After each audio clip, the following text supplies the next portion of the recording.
네, 수요일이고요. 굿모닝 인포맥스 함께하고 계십니다. 모셔보죠. 미래에셋 자산운용 ETF 리서치 본부장이십니다. 최창규 본부장 나와 계세요. 안녕하세요. 네, 본부장님. 안녕하세요. 네, 예. 바쁘신 와중에 네. 책을 내셨다고 들었어요. 제가 원래 파생상품 네. 애널리스트였어요. 그래서 한국에는 왜 다양한 ETF 책은 있는데 왜 이렇게 파생상품 책은 없나? 근데 파생하면 너무 어렵게 예, 느껴져요. 그래서 이제 안 팔릴 각오하고 절대 파생상품이라는 제목이 들어가면 팔릴 리가 없다. 그렇게 생각을 하고 네. 한번 같이 이제 일하는 형들이랑 같이 한번 써봤습니다. 그러면 뭐 포인트를 어디에 맞추셨어요? 최대한 좀 쉽게 써보자. 예, 최대한 쉽게 했고 또 아. 상품에서 얻을 수 있는 상품의 인사이트, 파생 상품의 인사이트, 그리고 우리가 흔히 거래하는 ETF에도 실제로는 파생 상품이 많이 들어가 있어요. 예를 들어서 커버드 콜. 커버드 요새 콜 얘기 ETF. 많이 나오잖아요. 네, 커버드 콜 ETF에도 콜옵션 매도라는 파생 상품이 들어가 있어서 뭐 그런 쪽으로 좀 썼는데 안 읽힐 것 같아요. 네? 안 읽힐 것 같아요. 아이 왜요? 네. 왜 또 그렇게 약한 말씀을 네. 그렇게 신경 써서 최대한 쉽게 뭐 써주셨다고 하니까 네. 네, 파생 상품으로 완성하는 고수의 투자법 네. 고수 중에 한 명으로 이제 쓰신 그렇죠, 거니까 그렇죠. 네, 기대해 보겠습니다. 네, 자 이제 본부장님 7월이 내일 하루 남은 거예요. 그렇죠. 세상에 네, 너무 빠르죠. 네, 제가 이직한 지도 벌써 2달이 넘었습니다. 네, 너무 시간이 빨리 갔고요. 진짜. 아마 투자하시는 분들도 이제 8월 오면 어떤 또 새로운 걸 기대할까 뭐 그런 생각들을 하시면서 아마 질문을 주신 것 같은데요. 근데 보통 7말 8초 하면은 약간 이제 휴가 시즌이죠. 휴가잖아요. 예, 다 뭐 예. 여의도도 많이들 가셨을 네네네. 거고 뭐 한국 자체가 7말 8초 하면은 또 휴가 시즌이다 보니까 네, 근데 지금 우리는 약간 뭐 관세 이슈도 있고 어우. 약간 마음 놓지 못할 네. 그런 시즌이긴 한데 네. 지금 시점에서는 뭐 키워드 어떻게 네. 보고 계신지 궁금합니다. 저희 네. 쪽에서는 네. 네 가지 키워드로 생각을 하고 네 가지 있고요. 키워드. 첫 번째는 이재명 정부 들어서서 드디어 장관 인선이 끝났기 때문에 네. 이제 본격적인 정책들이 나올 거다라고 생각을 하고 음. 있습니다. 특히 AI 관련된 최근에 정부가 전략 자산으로 AI를 육성하고 있거든요. 그리고 또 날씨가 너무 더워요. 맞아요. 날씨가 너무 더우니까 드디어 또 친환경 에너지. 친환경. 네, 이산화탄소를 덜 배출하는 친환경 에너지 관련된 산업으로 정책 드라이브가 좀 세게 걸리지 않을까 그런 생각을 하고 있고요. 네. 두 번째는 어제도 코스피 3,200을 넘었는데 맞습니다. 코리아 리레이팅 계속 갈 거다. 이런 두 번째 키워드로는 코리아 리레이팅을 생각을 하고 있습니다. 네. 다만 한 가지 아쉬운 게 뭐 주주 환원 정책이라든지 뭐 배당 확대, 자사주 소각이라든지 이런 정책들이 최근에 좀 입법 예고되는 거 보니까 살짝 좀 아쉬워요. 네, 그래서 두 번째는 리레이팅 스토리다라고 생각을 하고 있고요. 세 번째는 2분기 GDP가 드디어 반등을 했어요. 한국에서. 네. 2분기 GDP가 반등을 했고 반등한 이유를 찾아보니까 역시 수출, 음. 내수 두 가지니까 네. 3분기 GDP도 이 수출을 중심으로 반등할 수 있을까? 그리고 네 번째는 뭐니 해도 AI 관련된 신산업 그리고 전기차, 방산, 전력기계 이런 것들이 구조적으로 성장을 하고 있기 때문에 이런 부분들이 한국 증시에 이미 주도 섹터로 자리 잡고 있지만 또다시 새로운 주도 섹터로 자리 잡을 수 있을지 요 네 가지를 보시면 좋을 것 같습니다. 앞서서 이제 말씀해주신 네 가지 한 번만 더 정리하면 정책 관련된 부분인데 뭐 AI 산업이나 친환경 친환경 산업. 중심으로의 뭐 정책 관련 부분들, 그다음 코리아 리레이팅 두 번째로 꼽아주셨고 네. GDP가 반등을 했는데 이게 네. 이제 조금 더 이어갈 수 있을지 특히 수출 중심으로 좀 그렇죠. 개선이 될지 예. 이런 부분 그리고 AI 신산업 네. 이런 쪽으로의 기대감 네. 네 가지 키워드 꼽아주셨는데 이 중에 이제 다 기대감이고 괜찮을 거다 키워드로 말씀하신 중에 조금 아쉬워요 했던 부분이 네. 이제 뭐 거버넌스죠. 제재라든지 거버넌스 네. 이런 부분이었거든요. 네. 특히 이번 주 이제 완전한 발표를 앞두고 있는 이재명 정부의 세제 개편에 시장이 큰 관심 받고 있고 오, 저도 관심이 많아요. 어제 같은 경우 네. 뭐 대주주 네. 기준 뭐 이런 걸로도 시장에서는 약간의 우려 뭐 이런 네. 것도 좀 있었거든요. 네. 전반적으로 어떤 점들 좀 보고 계세요? 일단 첫 번째는 네. 법인세겠죠. 법인세. 아무래도 윤석열 정부에서는 법인세를 좀 감세해주는 감세를 통해서 법인세 감세를 통해서 남는 자금을 투자해라 이런 정책을 썼다면 이재명 정부 쪽에서는 아무래도 세수가 좀 많이 부족하니까 법인세를 1%포인트 24에서 25%로 올리고 있습니다. 물론 저도 기업을 경영을 하는 입장이 아니다 보니까 이 1%포인트가 어느 정도의 기업 입장에서는 큰 부담일지 그 부분에 대해서는 저도 잘 모르겠지만 어찌됐건 법인세가 인하되는 추세에서 다시 인상되는 추세로 돌아섰으니까 그 부분에 시장은 좀 놀랐던 것 같다. 이렇게 설명을 드릴 수 있고요. 두 번째는 배당소득 분리과세인데 도대체 배당소득 분리과세를 했을 때 최고 세율이 얼마일까? 이게 굉장히 관건이었거든요. 네. 참고로 배당소득 분리과세는 배당으로 받아들이는 소득을 금융소득이 2천만 원 넘게 되면 전체 소득과 합산해서 그 합산 소득 세율로 때리기 때문에 여의도에 계시는 웬만한 분들은 굉장히 높은 세율로 받아들일 수밖에 없기 때문에 네. 이렇게 분리과세 했을 때 분리과세 최고 세율이 얼마일까 이 부분이 되게 관건이었어요. 참고로 처음에 제기됐을 때에는 최고 세율 한 25% 정도, 그 정도면은 배당소득 받고 금융소득 받고 분리과세 하면 세율 부담은 많이 적겠네라고 생각을 했었는데요. 네. 최고 세율이 35%. 그러니까 35%면 좀 아리까리해요. 그냥 종합소득세로 세율을 받았을 때와 분리과세로 세율을 받았을 때 좀 비슷하지 않나?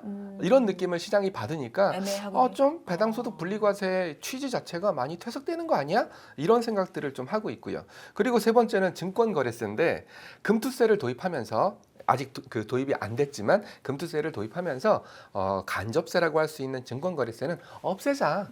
야, 금투세 도입하게 되면 증권거래세 또 받고 금투세 또 내면 이중과세 이중이다. 아니냐. 그래서 그 증권거래세를 금투세 도입 앞두고 차근차근 내렸었어요. 결국은 폐지하기 위한 수순이었는데 네. 금투세가 도입이 안 됐었거든요. 금투세가 도입이 안 됐기 때문에 더 이상 증권거래세를 내릴 필요가 있어?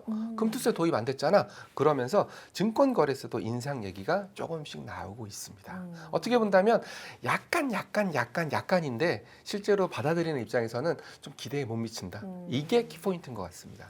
약간인데 처음에 기대치에 비해서는 이거 너무 후퇴하는 거 아니야? 라는. 그렇죠. 취지가 네. 좀 희석되는 거 아니야? 이러면은 정말 그 증시를 육성하려고 하는 거 맞아? 이런 의구심을 갖게 하는 그런 숫자들이 좀 나오고 있어서 그 부분은 저도 좀 아쉽더라고요. 어제 근데 장 초반에 좀 시장이 많이 흔들렸었잖아요. 네, 국내 그렇습니다. 시장 보면. 예. 그러다가 좀 올라가고 네. 뭐 4년 만에 또 고점 갱신 뭐 이런 기록이 나오기도 했습니다만 네. 어떻게 보세요? 이런 게 투심의 영향을 장기적으로는 중장기적으로는 분명히 줄 거라고 보십니까? 근데 어제 반응만 보면 이걸 또 어떻게 해석해 봐야 되는지 이런 것도 궁금하고요. 결국은 이제 제가 네. 말씀 안 드린 네. 부분이 이제 대주주 양도세 요건인데 겨울만 되면 네. 코스닥 종목들은 많이 힘들었어요.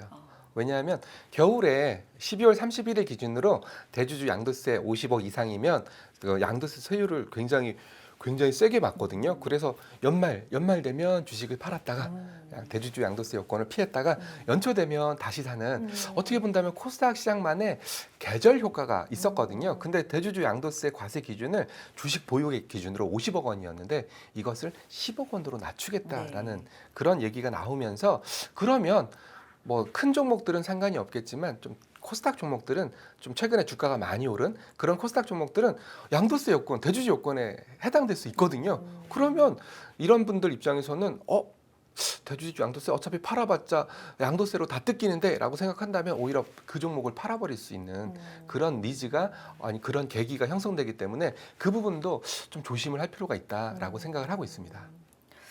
그렇군요. 그러면 이렇게 됐을 때 뭐 다 시장 전반적으로는 투심에 네. 좀 악영향만 있는 거예요? 수혜 업종이나 이런 건 없습니까? 수혜 업종은 네. 일단은 세금이라는 것이 네. 어떻게 보면 세금을 안 내는 게 최상이기 때문에 또는 줄이는 게 최상이기 때문에 안 낼 수 있는 방법은 없거든요. 그래서 거기에 따른 수혜 업종은 없는데 뭐 이재명 정부의 그 공약이라든지 이런 걸 보니까 결국은 R&D라든지 전략 사업이라든지 이런 쪽은 세제 지원을 좀 해주겠다. 네, 그래서 R&D 예산을 좀 확대하고 또 국내 생산을 촉진하기 위해서 한국판 IRA, 미국의 IRA가 있었거든요. 한국판 IRA라고 해서 반도체, 전기차, 신재생 에너지, 차세대 AI 이런 쪽에서는 국내 생산을 할 경우에는 세제 혜택을 주겠다. 그리고 청년 기술, 창업 기업 세제 완화도 얘기를 했기 때문에 이런 쪽으로는 좀 세제 혜택이 있기 때문에 좀 수혜다라고 예상을 하고 있습니다. 알겠습니다. 한쪽으로는 정책, 한쪽으로는 이제 기본이죠. 네.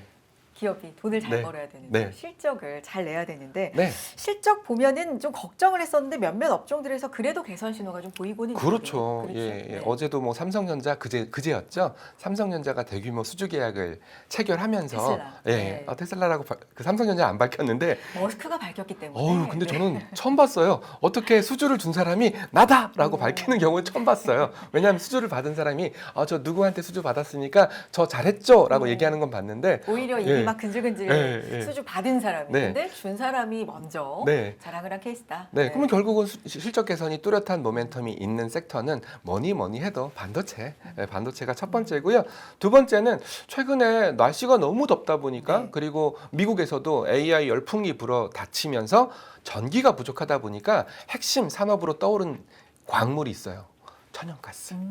즉 천연가스를 이용해서 뭐 발전소를 하면 이산화탄소가 좀 적게 나오거든요. 네. 그래서 천연가스. 근데 천연가스는 액화를 해서 운반해야 되기 때문에 천연가스를 운반하는 배는 비싸요. 일반적인 컨테이너를 운송하는 배들보다 LNG선은 LNG. 훨씬 더 비싸기 때문에 어. 조선 쪽도 실적이 상당히 좋아질 수 있다. 그리고 세 번째는 자동차인데요.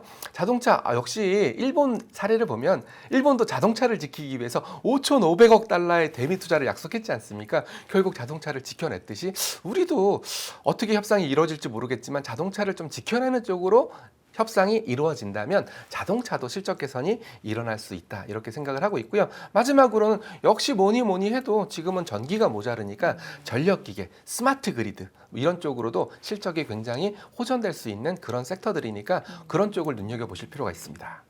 지금 말씀해주신 부분 중에 반도체 있었고 천연가스를 운송하는 조선. 운송하는 LNG. 네, 조선. 그래서 조선, 네. 자동차, 네. 또 스마트 그리드. 쪽. 네.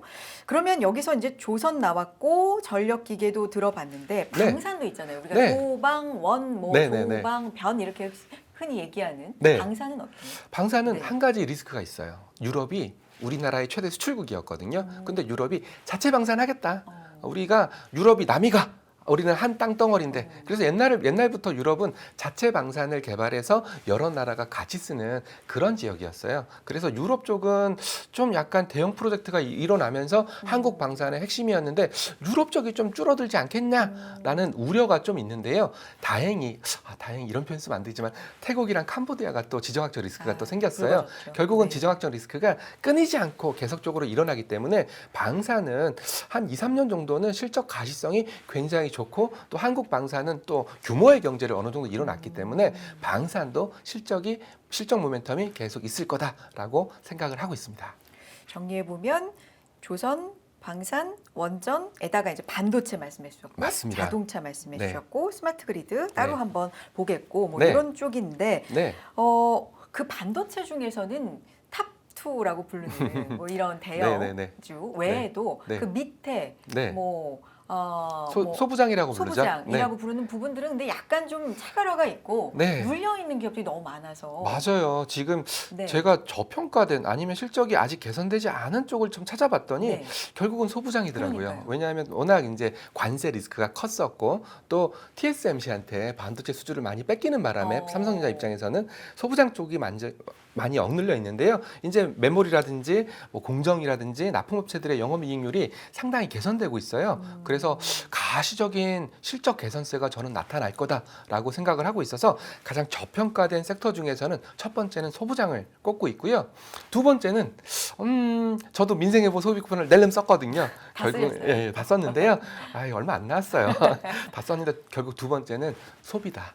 소비에 해당되는 유통, 내수 이런 쪽이 아마 3, 4분기 GDP 나오면서 내수 소비가 좀 살아난다면 이런 쪽으로도 최근에 많이 억눌려져 있었지만 유통이나 소비나 이런 쪽 내수 쪽으로도 좀 불확실성이 좀 사라지면서 뭐 상대적으로 저평가의 개선 이런 것들이 이루어지지 않겠나라고 생각을 하고 있는 건데요. 뭐니 해도 우리가 봐야 될 것은 실제로 어느 정도 내수 소비가 살아나는지 그런 것들을 봐야 되기 때문에 실적 개선 그리고 실적 개선에 따른 주가 반영 이 두 가지 항목을 꼼꼼하게 체크할 필요가 있습니다. 소부장과 유통, 소비, 네, 내수 맞습니다. 이쪽을 예. 좀 보자. 네. 그러면 실적은 별론데 네. 주가가 올라간 것도 분명히 있긴 있어요. 있긴 있죠. 뭐 너무 많이 떨어졌었다라든가 네. 순환매가 좀 빠른 속에서 네. 다음은 어딜까라는 찾는 속에서 좀 올랐던 것들.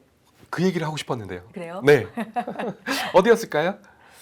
2차 전지예요. 맞습니다. 2차 전지입니다. 2차 전지 배터리 소재인데요. 역시 뭐니 해도 2차 전지는 전기차가 팔려야 됩니다. 전기차가 팔려야 되는데 한국의 전기차 예를 들면 유럽에 많이 팔았었거든요. 미국도 많이 팔았었고. 근데 유럽에는 중국산 전기차가 드디어 들어오기 시작했어요. 그러면서 유럽 판매가 많이 줄어들었고 그리고 미국에서도 보조금을 늘린다고 하나요? 보조금을 축소한다고 하고 있거든요. 그럼 결국은 전기차 P 곱하기 Q인데 Q가 안 늘어나니까 2차 전지 쪽에서는 실적 개선세가 좀 주춤했던 겁니다. 그렇지만 2차 전지에도 새로운 벼들날이 생겨났죠. 에너지가 워낙 모자르고 그러다 보니까 발전소에서 발전한 에너지를 잠시 저장해 놓는 ESS 이런 쪽에서 실적 모멘텀이 발생하기 시작했고요. 그리고 뭐니 해도 우리 머스크 형님이 로보택시를 샌프란시스코에서도 시범 운영하겠다. 그러면 로보택시에 들어가는 자동차들은 다 테슬라가 만든 배터리나 아니면 우리가 납품하는 배터리가 들어갈 수밖에 없거든요. 거기서 또 실적 모멘텀을 찾을 수 있으니까 지금은 굉장히 실적 모멘텀은 안 보이지만 또 순환매 속에서 들어오는 게 뭐가 있어? 2차 전지가 덜 올랐잖아. 그러면서 2차 전지가 실적에 비해서 좀 최근에 반등세를 보이고 있는 섹터고요. 두 번째는 역시 엔터테인먼트 쪽이 아닐까. 엔터. 예. 네. 아무래도 중국 관련 변수가 있어요. 네. 혐한령이 뭐 폐지된다, 뭐 열린다, 뭐 이렇게 얘기를 하고 있지만 아직까지 중국 관련해서는 불확실성이 남아 있거든요. 예, 그럼에도 불구하고 뭐 K데몬 헌터스라든지 네. 이런 게 각광을 받으면서 뭐 컨텐츠, 엔터테인먼트 업종도 마찬가지로 아직 실적 개선세가 확연하진 않지만 시장 투자자들의 관심을 받고 있는 섹터다 이렇게 판단하고 있습니다. 그러면 대표적으로 2차 전지나 엔터 짚어주셨는데 네. 이런 것들은 지금 어느새 이거는 2차 전지, 특히 2차 전지 같은 경우는 네. 뭐 실적이 안 좋아. 중장기적으로는 글쎄라는 물음표 속에서 어느새 단기적으로는 좀 수익을 보신 분들이 있을 수 있거든요. 예. 늦게 들어오셨던 예. 분들. 그럼 이거 어떻게 해요? 아직까지 네. 좀 긴 호흡으로 보실 필요가 있을 것 같아요. 2차 전지가 고점 대비해서는 아직도 많이 못 정말 올랐거든요. 많이 예, 그리고 네. 저도 ETF 관련해서 세미나 나가면 제 2차 전지 진짜. ETF 어떻게 해요? 네. 어떻게 해요? 이런 질문들을 많이 받는데 아직까지 본격적인 실적 개선세가 나타나지 않은 상태에서 반등이 일어났으니까 네. 좀 실적 모멘텀을 좀 더 지켜보면서 뭐 3, 4분기 실적이나 4, 4분기 실적 그리고 전기차 판매 대수 이런 것들을 보시면서 판단을 하셔도 늦지 않을 것 같습니다. 엔터 같은 경우는 K-팝 뭐 중국 말씀해 주셨는데 시진핑 주석이 에이펙 뭐 온다 네. 뭐 이런 얘기도 있고 네. 뭐 무비자 네. 관광 네. 관광객 중국인들 우리나라에 뭐 또 엄청 들어오고 뭐 이런 얘기들 속에서 네. 뭐 K-팝 가수들이 뭐 굉장히 공연 네. 완전체로 뭐 이런 것도 호재가 좀 많은 것 같긴 한데 이게 실적 대비해서 오른 거예요? 실적에 비해서? 아직은 들어오지 않았거든요. 아, 아직은 들어오지 않았고 아직은 우리가 중국에서 적극적으로 판매를 못 하고 있어요. 또 비슷한 업종이 화장품이거든요. 그래요? 화장품을 중국에서 많이 팔았었는데 네. 아직까지 본격적으로 중국 판매가 늘어나진 않고 있어요. 그렇지만 기대감이 있기 때문에 뭐 저희 쪽에서는 대형 화장품 업체들 아모레라든지 LG 생건이라든지 이런 종목들도 좀 눈여겨보실 필요가 있지 않나 이렇게 말씀드리고 있습니다. 근데 다른 화장품에 비해서 오히려 대형주가 못 올랐죠. 중국 비중이 워낙 높았기 때문이죠. 왜냐하면 좀 작은 화장품들은 미국에서 많이 팔았고요. 그리고 동남아에서도 많이 팔았기 때문에 중국 제외한 나머지 지역에서 잘하고 있는 화장품 업체들의 주가가 많이 오른 거거든요. 그러면 중국에서 잘하고 있는 화장품 업체들도 이제 슬슬 조명을 받을 때 되지 않았냐라는 느낌입니다. 알겠습니다. 외국인 매매 패턴에서는 본부장님 어떤 뭐 힌트 좀 얻을 수 있을까요? 외국인들의 매매 패턴 일단 코스피 전체를 말씀드릴게요. 코스피 전체를 말씀드리면 작년까지는 어마무시하게 팔았어요. 어마무시하게 팔았고 팔았던 이유를 생각해 본다면 첫 번째는 미국이 너무 좋았고 미국이 너무 좋으니까 굳이 한국 같은 이머징 마켓을 쳐다볼 필요가 있겠냐 뭐 그런 생각을 했던 것 같고 그리고 작년 연말에 우리 정치 리스크가 좀 있었지 않습니까? 그런 것들이 외국인들의 투자 심리를 좀 안 좋게 자극을 해서 매도가 많이 나온 건데요. 최근에 올해 들어서는 외국인들의 현물 매수가 유입되고 있습니다. 강하게 유입되지는 않고 있는데 살살살 유입되고 있는데 최근에 좀 약간 변화가 일어나고 있어요. 네. 삼성전자의 주가가 반등하면서 그렇죠. 외국인들의 현물 매수세도 세지고 있습니다. 더불어 제가 옛날부터 커버를 했었던 외국인들의 선물 매매도 계속 매도였거든요. 근데 최근 들어서 삼성전자가 반등하니까 외국인들의 선물 매매 역시도 매수로 돌아서는 어제도 샀어요. 예, 어제도 네. 굉장히 많이 샀습니다. 9,000억 샀어요. 네. 그래서 외국인들의 동반 현선물 매수가 이루어지고 있기 때문에 네. 현재 시점에서 외국인들의 수급은 저는 좋다라고 평가를 내리고 있고요. 그러면 어떤 종목을 샀냐? 역시 삼성전자 많이 샀고요. 삼성전자를 많이 샀고 그리고 자동차, 조선, 방산 쪽으로도 외국인들의 현물 매수가 들어오고 있기 때문에 외국인들은 첫 번째 실적이 좋아지는 섹터 쪽으로 돌아오고 있구나. 두 번째 시가총액 상위 종목들 쪽으로 초점을 맞추고 있구나. 이렇게 봤을 때에는 한국 시장에 대한 외국인들의 뷰는 상당히 개선되었다. 좋아지고 있다. 이렇게 판단 내리고 있습니다. 어제 같은 경우도 사실 달러원 환율이 9원 올랐거든요. 그렇죠, 그렇죠. 1391원. 그런데 외국인 수급이 이제 들어오고 네네. 이거 보면 외국인 뭐 9개월 연속 팔고 막 이럴 때 네. 사실은 계속 여쭤보면 다 파는 건 아니고 네. 삼성전자를 파는 거다 이랬었어요. 근데 또 삼성전자를 파는 거다를 거꾸로 뒤집어 보면 네. 한국을 파는 한국을 것, 파는 거다. 파는 것과 똑같습니다. 그럼 지금도 뒤집어 보면 네. 삼성전자가 한국의 1등 기업에 어떻게 보면 네. 굉장히 어려운 줄 알았는데 네. 살아 돌아왔다? 그렇죠. 뭐 이런 걸 지금 예. 반기는 걸까요? 예, 파운드리 쪽 특히 어. 굉장히 어려웠다는 TSMC한테 밀렸다는 파운드리 쪽에서 실적 개선의 기미를 보여줬기 때문에 그 부분이 외국인들의 믿음을 줬다라고 생각을 하고 있습니다. 알겠습니다. AI 얘기 아까 키워드 중에 또 말씀해 주셨었으니까 AI 같은 경우는 뭐 미국, 중국 경쟁 뭐 엄청나고 네. 우리도 뒤질 수 없다. 네. 조금 늦었다는 감이 있지만 지금이라도 열심히 해야 된다는 얘기는 뭐 많은데 네. 정책 본격화 이런 수혜 뭐 이런 건 어떻게 볼까요? 한국판 네. IRA를 제가 앞서서 네네. 좀 살짝 언급을 네네. 드렸는데요. AI는 이제는 전략 자산이에요. 미국도 그렇고 중국도 그렇고 전략 자산이라고 취급을 하고 있기 때문에 한국 정부도 전략 자산으로서 취급을 하고 있거든요. 소버린 AI. 예, 예. 네. 그래서 크게 보면은 한 세 가지 정도로 나눌 수가 네. 있을 것 같은데요. 첫 번째는 인프라예요. 인프라. 소위 말하는 하드웨어라고 불리우는 부분인데요. 네. 뭐 반도체, 서버, 스토리지, 뭐 데이터 센터 이런 쪽이고요. 이런 쪽에서는 뭐 당연히 SK 하이닉스나 삼성전자 축으로 해서 전략적인 정책적인 모멘텀이 생기고 있고요. 두 번째는 이 AI를 구성하기 위해서는 굉장히 막대한 전력이 들어가거든요. 그래서 제가 아까 조선이 좋아진다. 이유는 천연가스 관련된 고부가가치선을 만들기 때문이다. 그러면 결국 천연가스를 수출하는 이유도 발전소를 돌리기 위한 목적이 강하기 때문에 AI 전력 관련된 인프라, 뭐 스마트 그리드, 뭐 우리가 잘 알고 있는 효성중공업이나 LS 그룹들 이런 것들이 거기에 해당되고요. 마지막으로 소프트웨어인데요. 하드웨어, 인프라, 소프트웨어 이 세 가지 축으로 전략적인 모멘텀이 생기고 있는데요. 뭐 소프트웨어는 아무래도 뭐 네이버라든지 이런 전통적인 인터넷 업체들 통신 업체 KT라든지 그리고 뭐 뷰노나 라운피플과 같은 이런 소프트웨어 업종 쪽으로도 정책적인 모멘텀이 가미가 됐기 때문에 이 셈박자가 잘 맞아 떨어진다면 한국 AI도 그렇게 크게 뒤처지진 않을 거다라는 생각을 하고 있습니다. AI 액션 플랜 뭐 미국에서 얼마 전에 발표가 됐는데 네네네. 우리도 비슷한 혹은 더 구체적인 뭐가 나와야 된다라는 목소리들도 있어요. AI가 워낙에 중요한 산업이다 보니까요. 네네네. 네. 그래서 뭐 아마 네. 2025년 정부가 AI 정책 이미 이재명 정부의 공약에 들어가 있어요. 아. 첫 번째로 들어가 있고요. 아. 그리고 이 정책의 윤곽이 이제 조만간 드러날 거기 때문에 앞서 말씀드렸던 세 축, 하드웨어, 인프라, 전력 그리고 소프트웨어 이런 축으로 접근하시면 충분히 재미가 있을 거다라고 생각하고 있습니다. 알겠습니다. 그러면 삼성전자, 뭐 현대차 앞서서 말씀을 중간중간 다 언급을 해주시긴 했지만 네. 대형주, 중소형주 좀 나눠봐야 될 거예요? 아니면 뭐 8월부터는 이게 조금 더 좋을 것이다 이런 게 있으세요? 저는 아직은 대형주라고 생각을 해요. 아직은? 예, 왜 그러냐면 결국은 리레이팅 스토리, 코리아 리레이팅 스토리는 ROE, 자본금을 얼마나 효율적으로 활용할 수 있는 기업이냐 이게 핵심적인 부분이고 그리고 뭐니 해도 외국인들의 현물 매수가 시가총액 상위 종목에 집중되어 아무래도. 있어요.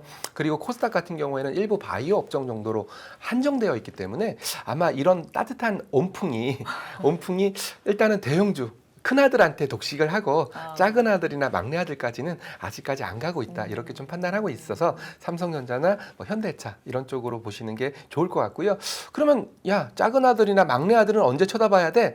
저는 뭐 내년 정도가 되지 않겠나 그렇게 생각을 하고 있는데요. 그 이유는 정부가 정책 1년차, 2년차, 3년차, 4년차, 5년차로 나눠봤을 때 1년차 때는 가이드라인을 좀 잡는 시기거든요. 가이드라인을 잡고 또 큰 정책들을 내는 그런 시기이기 때문에 1년차보다는 2년차 때 정책 효과가 많이 발휘가 돼서 둘째 아들이나 막내 아들은 2년차 때 좀 쳐다보는 게 좋을 것 같다 이렇게 생각하고 있습니다. 알겠습니다. 마무리하면서 조금 전에 뭐 속보로도 구윤철 부총리와 김정관 장관과 네. 여한고 본부장이 러트닉 상무부 장관 만나서 뭐 한 2시간 통상협의했다. 뭐 네. 이런 얘기 전해지는데 지금 이제 사실 우리한테 제일 눈앞에 있는 건 관세 협상이고 그렇죠. 네. 그러면서 하반기 이제 시작이 될 겁니다. 어떤 방향으로든 불확실성은 해소가 될 거고 관세 네. 입장에서요. 네. 하반기 주의해야 될 변수 있을까요? 결국은 네. 저는 관세율인 것 같아요. 율. 예, 지금 10% 정도의 실효 관세율, 네. 그리고 일본 같은 경우에 15%의 네, 관세율을 네. 적용받았기 때문에 물론 철강이나 이런 쪽은 50%지만 우리도 최소한 일본 정도 15% 정도의 관세율이 적용받는다면 우리 입장에서는 나쁠 건 없다 이렇게 생각을 하고 있지만 네. 혹여나 협상이 잘 안 돼서 15% 이상 이렇게 나온다면 일단 우리 경기에는 불확실성 또는 부담이 될 가능성이 높아요. 그래서 관세 협상이 어떻게 깔끔하게 일단. 마무리되는지 이걸 보시는 게 중요하고요. 그리고 두 번째는 결국은 미국의 금리 변화겠죠. 네. 미국도 파월을 해임할 거야 뭐 이런 얘기를 하면서 네. 금리 인하를 압박하고 있지만 네. 워낙 단기채라든지 이런 채권을 많이 발행해야 되기 때문에 금리가 넉넉하게 내려가진 않을 거거든요. 근데 또 한국도 기준금리 인하 얘기가 나오고 있으니까 결국 미국의 금리 변화를 꼼꼼하게 보실 필요가 있고요. 그리고 역시 세 번째는 중국인 것 같아요. 아까도 우리가 K데몬 헌터스를 얘기하면서 네. 화장품을 얘기하면서 좀 중국인들이 한국에 들어와서 소비를 해주고 또 중국 시장이 좀 개방이 된다면 그런 쪽에서 모멘텀이 일어날 수 있으니까 중국 관련된 그 중국의 경기가 어떻게 활성화되는지 이런 부분들도 체크를 할 필요가 있어서 크게 보면 미국의 금리 정책 그리고 우리가 그 관세 협상에서 어느 정도의 협상 그 관세율을 네. 적용받는지 그리고 중국 관련된 한국 기업들의 활성화 여부 이게 아마 하반기에 가장 큰 시나리오가 되지 않을까 생각하고 있습니다. 여기에다가 앞서서 또 자세히 말씀해 주신 우리의 정책적인 부분들. 그렇습니다. 네, 좀 지켜볼 필요가 있을 것 같네요. 네. 여기까지 듣겠습니다. 미래에셋 자산운용 ETF 리서치 본부장이신 최창규 본부장 함께했습니다. 고맙습니다. 네, 감사합니다.